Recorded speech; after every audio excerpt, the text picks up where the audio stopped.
do have bipolar type 1.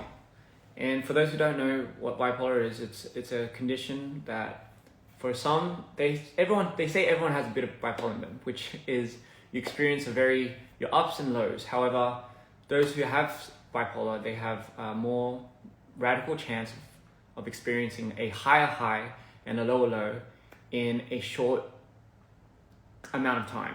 The reason why I bring this this disorder up, for example, is because it has somewhat of a direct correlation in relation to another disorder, which I've never really kind of mentioned, but sometimes people forget it. Well, they don't forget it. They don't know that sometimes this disorder and this disorder goes hand in hand. And, you know, also me, like I've just kind of recently come to terms, and not come to terms, but more rather like I've kind of went searching and studied a little bit more on it. But they usually go hand in hand with another disorder called DID, which is Dissociative Identity Disorder. That, in a brief term, means you disassociate yourself with who you are. So meaning you have more than 2 personalities, at most.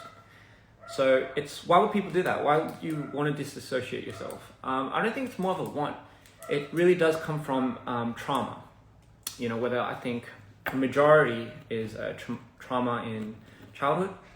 And the reason why I bring this up is because people that have bipolar and that are dismissed in a more, I would say, not welcoming environment, I guess a more, well, I mean, how can you have the best environment, right? You know, everyone goes through some crazy shit.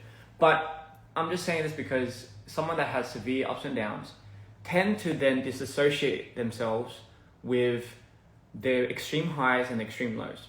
So imagine if like you're this person that, 1 minute you're this person that sees everything aligned and you're so confident and you have so many ideas and everything just seems to align for you and you feel like you're wearing just the best thing in the world, right?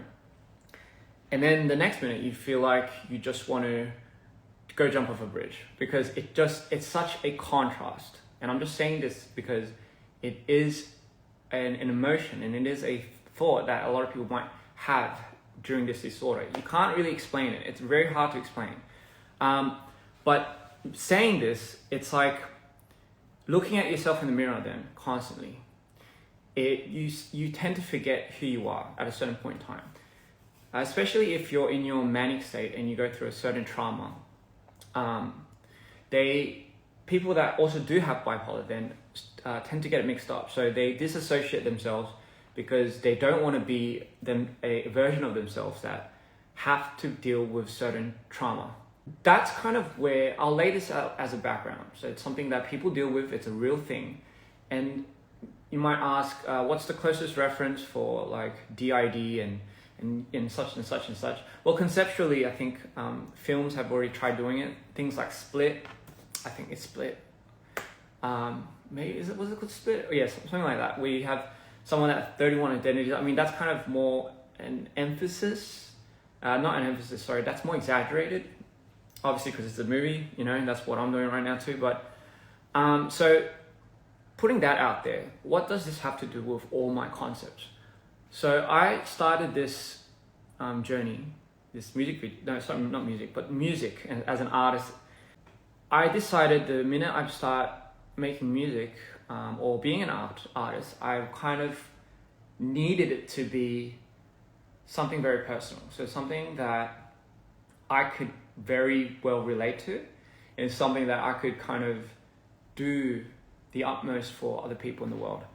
And I knew it was a dangerous route that I was probably venturing into, but regardless, it was kind of inevitable because I kind of made up my mind. So for me, the reason why I really wanted to, again, bring this up was the idea of becoming an artist and basing it on your disorders could be somewhat a dangerous thing. And I'm putting a whole disclaimer out there because how much you put out into the world and such, it's like you give it. So for example, like if you give your disorder a name, you know, a name of any sort, you are putting yourself at risk of giving that disorder more power. You know, they say ignorance is bliss, and for the most part, yes. But people still go through shit like that on a day-to-day, regardless if you can and can't help them.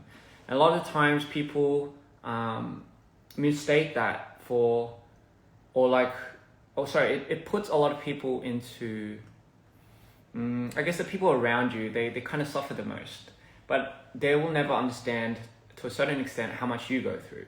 And just keep in mind that's kind of, it's unfair to a certain extent, but it is something that, but you will always have supportive people that support you regardless, right?